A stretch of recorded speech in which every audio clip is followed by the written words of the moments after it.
Hey, it's Money Talk with Beth, where I'm going to be teaching you how to have a healthier financial life.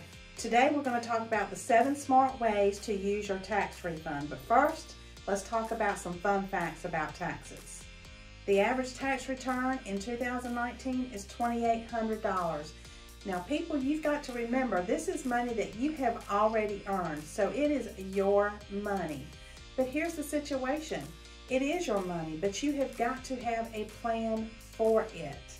So it's important that you plan for it ahead of time instead of when it comes in that you just willy-nilly go spend it and throw it away, because once you get a chunk of money in your hand, it is real easy for it to just poof and be gone.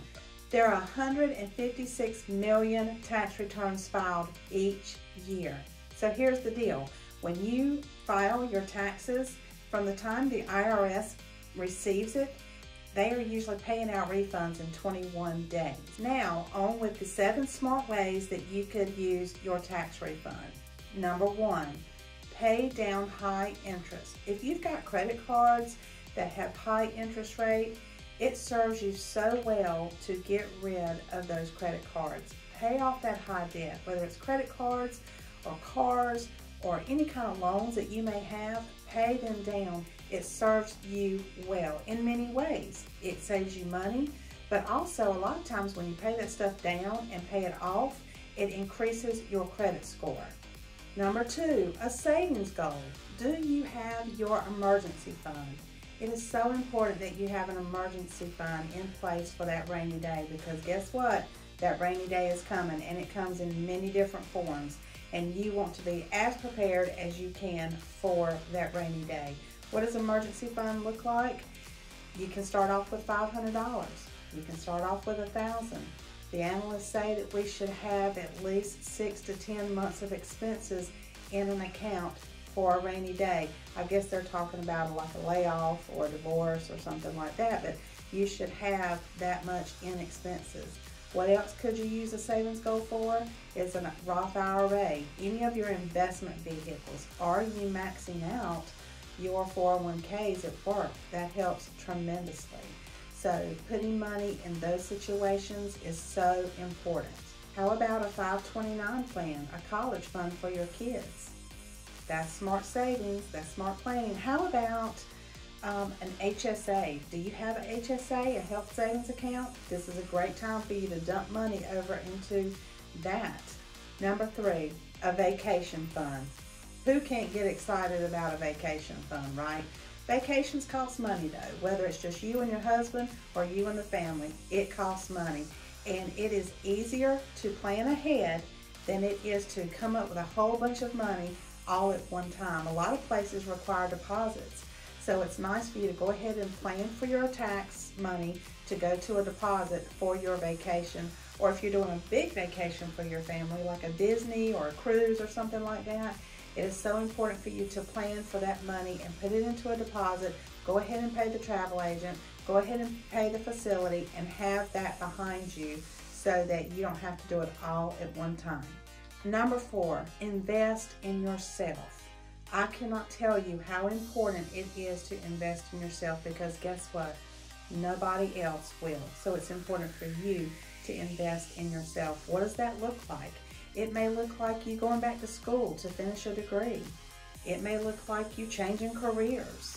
It may look like you just taking a CPE class to further your education in something.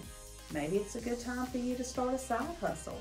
Maybe you need some extra money. When you have a chunk of money, it's always easier to start something or to do something than trying to come up with it all at one time.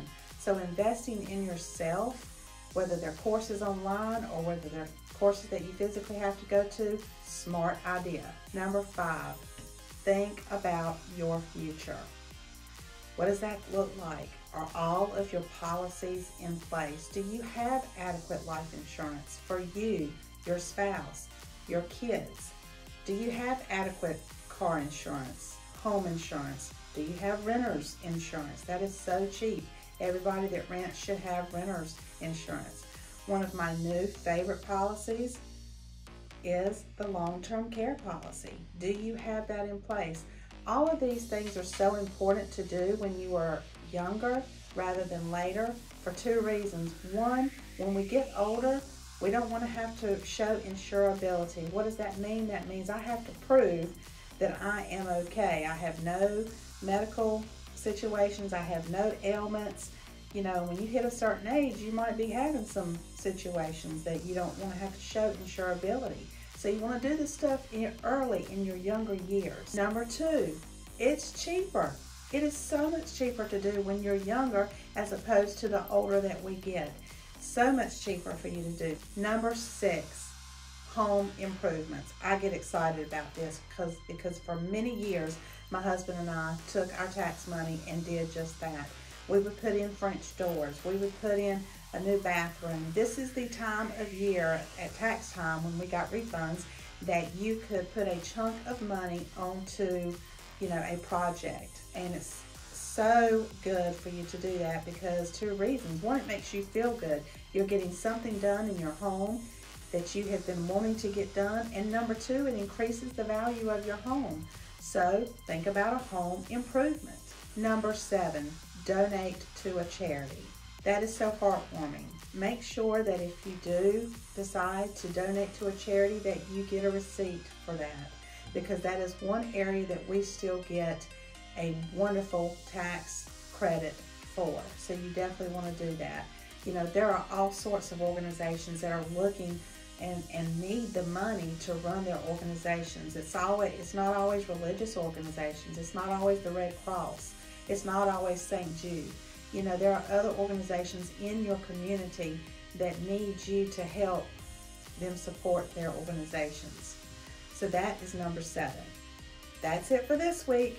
Be sure to check out next week's episode. If you have any suggestions for future episodes, please comment below or message me on Facebook. Bye, y'all.